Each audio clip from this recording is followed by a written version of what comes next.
Hello student, स्वागत है आपका आपके अपने चैनल ज्ञानी एडू हब पे। तो बच्चों, आज हम अपने डे 19 क्लास 12 बिजनेस स्टडीज में कंटिन्यू करेंगे अपना चैप्टर नंबर 5। तो बच्चों, जैसा कि हमने अपने पिछले चैप्टर में पढ़ा था कि सर बिजनेस में प्लानिंग के बाद करना क्या होता है, तो मैंने आपको बताया कि हम ऑर्गेनाइजिंग करते हैं और हमने अपने पिछली वीडियो में ये भी पढ़ा कि ऑर्गेनाइजिंग क्या है और ऑर्गेनाइजिंग करते कैसे हैं, मतलब what is the meaning of organising and what is the process of organising. तो बच्चों, आज की क्लास में हम लोग स्टार्ट करेंगे कि सर ये जो ऑर्गेनाइजिंग है ये जरूरी है क्या, क्या बेनिफिट्स हैं इसके या क्या क्या एडवांटेजेस हैं, इनके बारे में जरा हमें बताइए, ताकि अगर हम कल को अपना बिजनेस करें तो हम भी प्लानिंग के बाद ऑर्गेनाइजिंग को इंपॉर्टेंस दें। तो बच्चों देखो, ऑर्गेनाइजिंग बहुत ही ज्यादा जरूरी है, तो आइए जानते हैं हम इसके बारे में अपनी आज की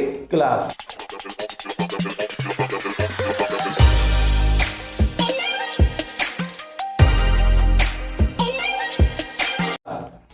हाँ जी बच्चों, तो देखो आज हम पढ़ेंगे importance, benefits and advantages of organising. तो आज की क्लास हमारी है आपके साथ, जिसमें टॉपिक उठाया है कि सर ऑर्गेनाइजिंग मतलब कि जो हमने पिछली क्लास में पढ़ा था, ऐसा फंक्शन जिस फंक्शन में हम अपने काम को आइडेंटिफाई करके छोटे छोटे पार्ट्स में डिवाइड करके सबका एक अलग अलग सेपरेट डिपार्टमेंट बना करके फिर काम को स्टार्ट करते हैं। तो सर इससे बेनिफिट क्या है, व्हाट आर द इंपॉर्टेंस कह लो, चाहे आप कह सकते हैं benefits and advantages of organising. तो बच्चों, जैसा कि आप लोगों को पता ही है कि हम हर चीज को एक कोड की मदद से लर्न करते हैं। तो देखो यहाँ पे जो हमारा कोड है वो कोड क्या है, कोड है हमारा AC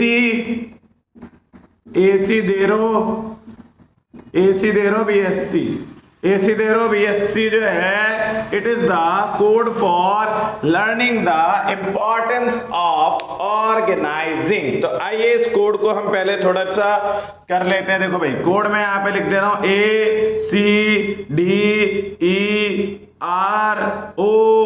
फिर BS एक साथ में और फिर C, जिसमें देखिए ए का मतलब है एडाप्शन टू चेंज। ए का मतलब क्या है, एडाप्शन टू चेंज।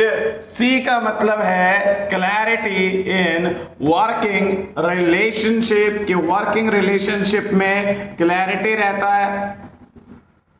थर्ड अपना जो डी है, डी का मतलब क्या है, तो डी मतलब है development of personal, development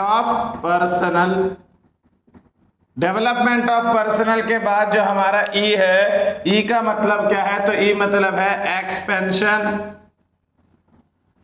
and growth.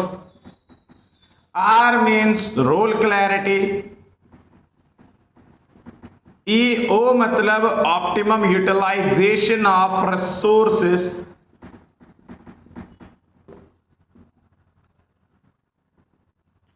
BS मतलब है benefits in specialization. And the last one importance which is C मतलब कोऑर्डिनेशन एंड इफेक्टिव एडमिनिस्ट्रेशन।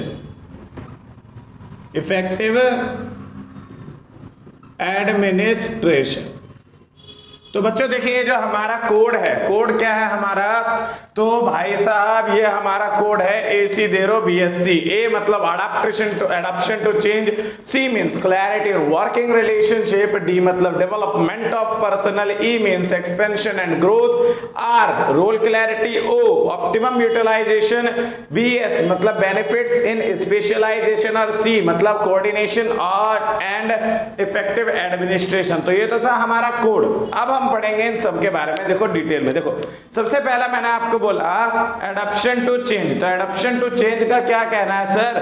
तो एडॉप्शन टू चेंज कहता है कि अगर आपने अपने बिजनेस में ऑर्गेनाइजिंग किया है, मतलब आपने काम को पहचाना है, काम को छोटे छोटे हिस्सों में बांटा है और फिर लोगों को जॉब लेटर दे दिया और बता दिया क्लियरली कि आपने क्या काम करना है, तो इससे क्या होगा कि अगर कल को कुछ भी चेंज आता है, जस्ट सपोज दैट डिमोनेटाइजेशन आया था ना कुछ दिन पहले, है ना, तो कुछ भी चेंज आया, डिमोनेटाइजेशन आया, तो क्या किया, पूरी कंपनी को नहीं समझाना पड़ेगा, हम इजीली क्या करेंगे, जाएंगे सिर्फ कैश डिपार्टमेंट को बता देंगे कि now you don't have to receive the promissory note of ₹500 and 1000 rupees because a new rule has been passed in regard to these notes. Now these notes have no monetary value, कि इनकी अब कोई monetary value नहीं, अब आपने receive ही नहीं करना है, बस कैश डिपार्टमेंट वाले को समझा दिया, काम खत्म। ऐसे ही मान लो एजुकेशन डिपार्टमेंट में अभी क्या हुआ, तो भैया ऑनलाइन एजुकेशन की प्रोसेस स्टार्ट हो गई, तो क्या किया गया भाई, कैशियर वगैरह को थोड़ी ना समझाया गया, जाकर के सिर्फ टीचरों को बता दिया गया कि now you don't have to take your classes offline, now an online mode has been established. तो ऑनलाइन मोड से आपने क्लास लेनी है, ठीक है, मतलब क्या क्या, सिर्फ टीचरों को जाकर के बताया, पूरे स्कूल को जाकर के नहीं समझाया। मतलब है कि अगर आपने ऑर्गेनाइजिंग किया तो आपने सभी काम बांट रखे, आपने सभी काम का सभी अलग अलग कामों का अलग अलग डिपार्टमेंट बना रखा है, तो आपको समझाने में या कोई भी चेंज लाने में दिक्कत नहीं होगी, आप इजीली अडॉप्ट कर सकते हो। सेकंड है क्लैरिटी इन वर्किंग रिलेशनशिप। तो बच्चों मैंने भी बोला ना कि ऑर्गेनाइजिंग में क्या करते हैं, जॉब लेटर देते हैं, उसमें पूरा प्रॉपर लिखा रहता है कि आपका कौन बॉस है, आपका कौन सुपीरियर है, और आपको मतलब आपके सबऑर्डिनेट्स कौन कौन है, मतलब किनके ऑर्डर रिसीव करने और किनको आप ऑर्डर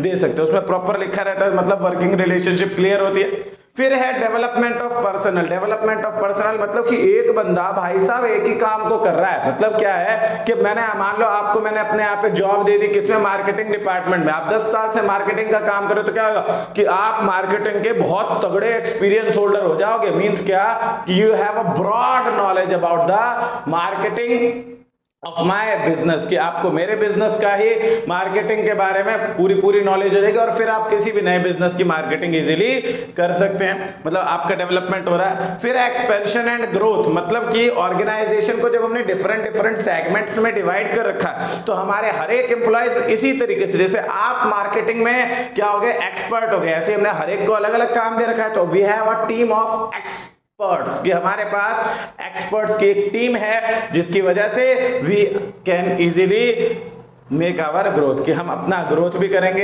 एक्सपेंशन भी करेंगे अपने बिजनेस का, क्योंकि हमारे को प्रॉपर मतलब प्रॉफिट होता रहेगा ना, एक्सपर्ट्स हमारे साथ हैं भाई, क्या दिक्कत है तुम्हारे जैसे एक्सपर्ट्स अगर साथ में हो तो।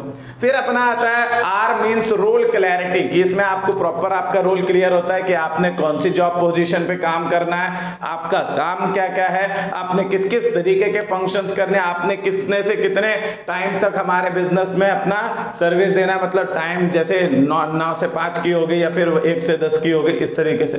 फिर वो मतलब ऑप्टिमम यूटिलाइजेशन, मतलब क्या है कि हम हर एक सामान का पूरा इस्तेमाल करते हैं। कैसे करते हैं, तो सर मतलब ऑप्टिमम यूटिलाइजेशन का कहने का ये है कि भाई देखो, अगर मैंने ऑर्गेनाइजिंग नहीं करी और आप लोगों में से मैंने सिर्फ 5 लोगों को अपने यहाँ पे काम पे रखा, मैंने किसी को नहीं बता रखा कि आपने क्या करना है, आपने क्या करना है, और मान लो एक न्यू गार्डियन हमारे पास आए for enquiring about the classes, की क्लासेस की इंक्वायरी लेने के लिए आए। अब मैंने किसी को तो बता नहीं रखा कि भाई तुम्हारा काम सिर्फ और सिर्फ इंक्वायरी लेना है, या तुम्हारा काम सिर्फ और सिर्फ फीस लेना है, या तुम्हारा काम सिर्फ और सिर्फ क्लासेस शेड्यूल बताना है, ऐसा तो मैंने किसी को बोल नहीं रखा।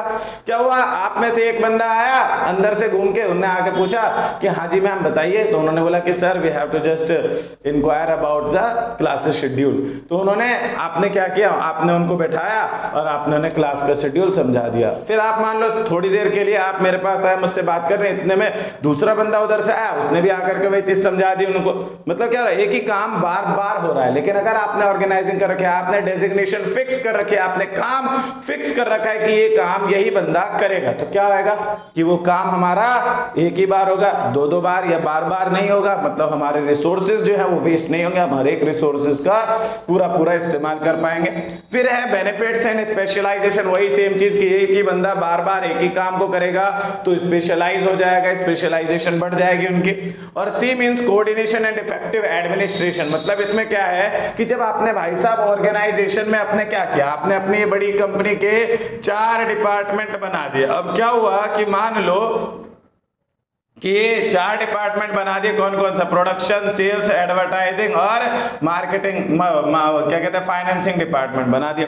मान लो सेल्स कम हो रही है तो आप अब हर किसी को थोड़ी ना जाकर के कंट्रोल करोगे, आप सिर्फ और सिर्फ जाओगे किसको, सेल्स वाले को पकड़ोगे, उनको समझाओगे, मोटिवेट करोगे, या जो कुछ भी टेक्टिक्स वगैरह है उनको उनके साथ शेयर करोगे कि भाई साहब आप ऐसे काम करें, आप इस तरीके से काम करें, उन्हें समझाओगे। मतलब आपने सबको नहीं समझाना पड़ेगा, आप सिर्फ एक सेगमेंट के पास गए, मतलब इफेक्टिव एडमिनिस्ट्रेशन हो जाता है ऑर्गेनाइजिंग की मदद से। तो बच्चों आज की क्लास में हम लोगों ने पढ़ा अपना importance, benefits and advantages of organising, ठीक है। तो आज की क्लास हमारी होती है यहीं पे समाप्त। मिलते हैं आप लोगों के साथ नई वीडियो में, और हमारी इसी तरीके से एनर्जी को मेंटेन रखे रहने के लिए अपना सपोर्ट दिखाएं, वीडियो को लाइक करें, अच्छी लगी हो तो अपने कमेंट्स में अपने डाउट्स वगैरह शेयर करें, वीडियो अच्छी लगी तो कमेंट करके बताएं, बाकी अपने दोस्तों के साथ हमारे चैनल को शेयर करें। Thank you.